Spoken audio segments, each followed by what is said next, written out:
passion has always been, it's actually college students. My goal is to impact the college market. So, by show of hands, how many of you have ever received a phone call you didn't want to answer, but you answered anyway? All right. Now, how many of you have ever received a phone call, you looked down at the name, and you knew that person was only calling because they wanted something from you? So we all, at some point. Throughout your time in college, and as you go throughout these 4 years and you become a student leader, you're going to get those types of phone calls. Now at this point, you probably think I'm still talking about actual phone calls. But I'm not. I'm talking about the mental calls we get on a daily basis. The calls from self-doubt that comes into our minds and tell us that we can't do certain things or we can't accomplish things. I'm talking about the calls from negativity that comes in and sneaks in and say, first generation college student, yeah, you're not going to be able to accomplish that. It's those calls that we have to take and ultimately define our experience on our college campuses. But this is what's important.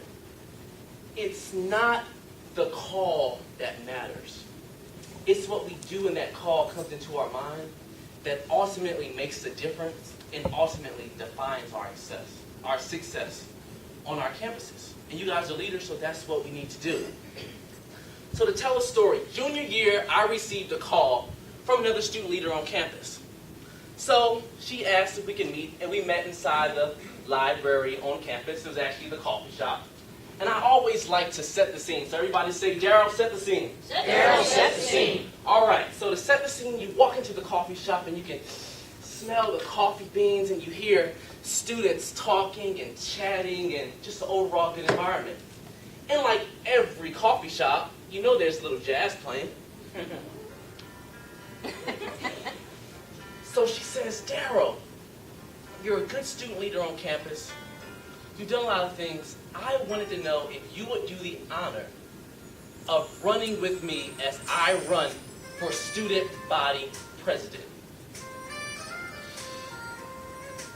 Now, we all have that time in our life when the music just stops. When our hearts start beating. That was one of those moments for me. What my running mate didn't know was that all throughout high school, I always wanted to run for office. But I let those voices come into my head. I let those calls come in. The call that said, Darryl, you're not good enough. The call that said, Darryl, you're not popular enough. I let them come in, and I almost did it this time. This is important. At all times, there are always two voices talking to us.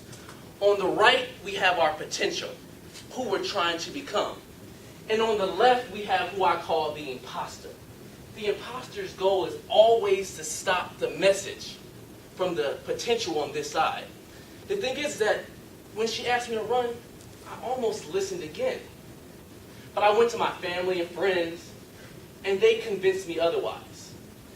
The first step to dealing with the imposter is to look at the circle around you. If your circle sounds like the imposter, you might want to consider your circle.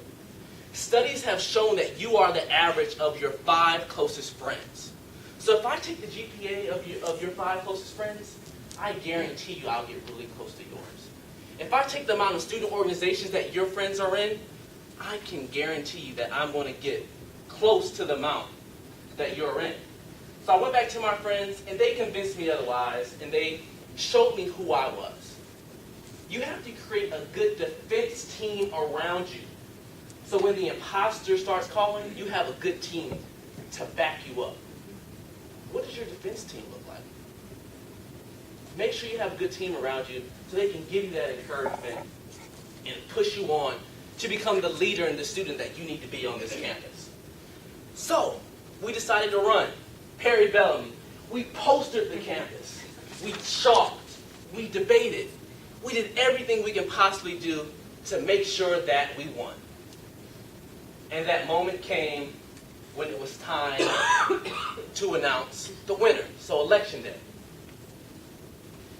Student Union on UNC Charlotte's campus. You know how I like it, so everybody say, set the scene, Darryl. Set the scene, Darryl. All right, so big student union, 250 students around me, everyone watching.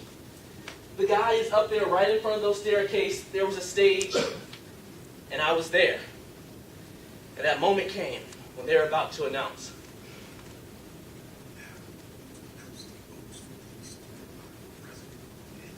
Presidential election. Not only was it the largest turnout in university history, but the closest ever, with a difference of just 19 votes. And the winner is the team of Raven Markham. Not sure if you all noticed, but my last name isn't Craven or Markham. It was devastating. I bet we can all think of a time that we worked so hard for something and it didn't work out the way we thought it would work out.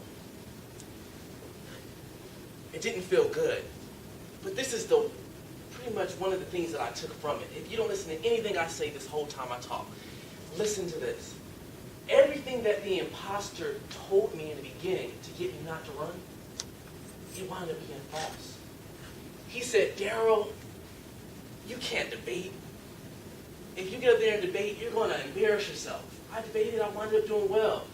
He said, Darryl, there's 25,000 students on this campus. If you lose, you're not even going to be able to come out of your room. I came out, I had friends encouraging me. It turned out to be something great. He said, Darryl, you're already a student leader on campus. Why push yourself? And again, remember I said I almost listened to him. But everything wound up being a lie. Everything wound up not being true.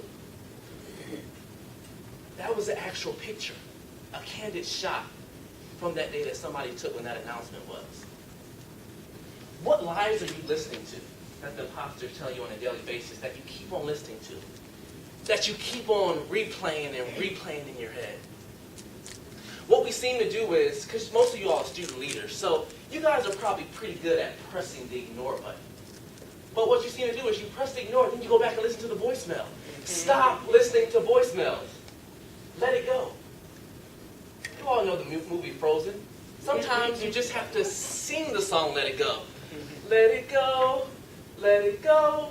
I'm not answering anymore. Let it go, let it go. Today I choose to press ignore. I don't care what you have to say. I'm defining my experience. Your voice never bothered me anyway.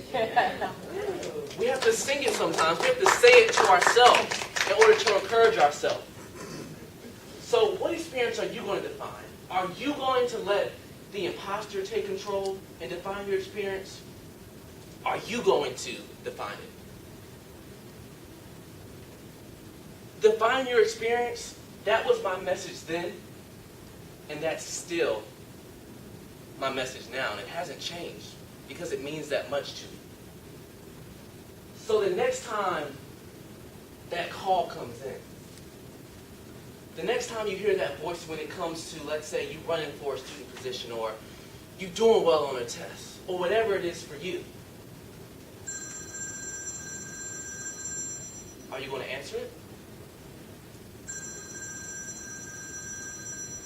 Are you going to push ignore it? See, when that call comes in, I want you to do two things. I want you to realize if it's your potential calling